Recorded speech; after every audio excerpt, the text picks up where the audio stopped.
Hello everyone and welcome back to Korean History. In today's episode of Medieval Professions, we are going to take a look at beekeeping. Beekeeping can be traced back to ancient times, with depictions of humans collecting honey from wild bees dating back to 10,000 years ago, and with domesticated bees appearing in Egyptian art around 4,500 years ago. And jars of honey are sometimes even found in the tombs of pharaohs, such as Tutankhamun. Though it wasn't until the 1700s that Europeans developed the understanding of bee colonies and biology, which would allow them to construct movable comb hives that allowed honey to be harvested without destroying the entire colony. But today we will primarily focus on the medieval beekeeper and the uses of honey in those times. In the 10th century, a book called the Geoponica was released, which is filled with information about different areas of agriculture, including winemaking, breeding of various types of animals, and most importantly to us today, the management of bees. The Geoponica recommends harvesting honey 3 times a year, the beginning of May, during the summer, and finally a last time in October. It also tells the reader not to remove all of the honey from the hive. If you do remove all the honey, in the words of the author, the thing that will happen is the bees are angry and stop working. He then goes on to specify that it's best to leave 1/10 of the honey during the first 2 harvests and 2/3 of the honey before the winter, due to the fact that the bees will eat the honey during the winter and removing too much of the honey could starve out the bees. As the beekeeping suits that we know today only developed in later ages, the Geoponica also tells the reader a few methods to make sure they don't get stung whilst harvesting.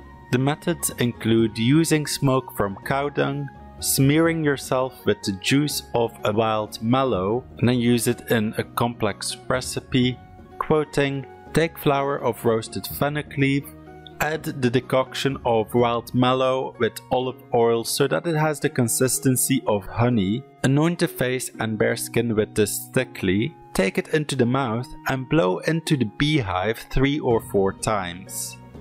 The Geoponica also offers a description of what top quality honey looks like. It should be translucent, pale yellow in color, smooth, remain in a long string when pulled, and finally should have a good aroma. The bees of the Middle Ages were kept in special hives called Skeps, which were upside down baskets with a small hole allowing the bees to enter and exit. Even in the Middle Ages, people were aware of bees' sensitivity to the weather, so the Skeps were often kept in a sheltered place. The main issue with Skeps is that they could not be examined without disturbing the bees, unlike modern hives. Bees produce 2 things, honey and wax. Both things were in demand for different reasons. The way the honey was separated from the wax was to press it. That was until 1865, when Franz Hirschka invented the machine for extracting honey from the comb using centrifugal force. The honeycomb is held in a metal frame and then spun around. This meant that the honeycombs could be returned to the hive undamaged but empty after the extraction of the honey, saving the bees a lot of time, work and energy. People were aware of honey's antiseptic properties and it would be placed on wounds to help them heal, and it was also known to help with issues in the throat. Honey was also the main source of sweetness in foods and drinks, as there was not yet a sufficient supply of sugarcane outside of the east of the Mediterranean. But I'll talk more about that in my video on the confectioner.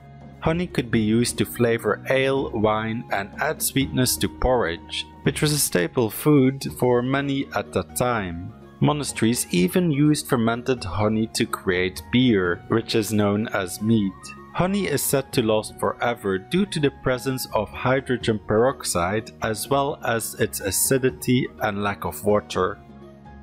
Wax also had a variety of uses. Honey was extracted from the wax by pressing, and afterwards the wax was washed to remove any remaining honey before it could be put to various uses.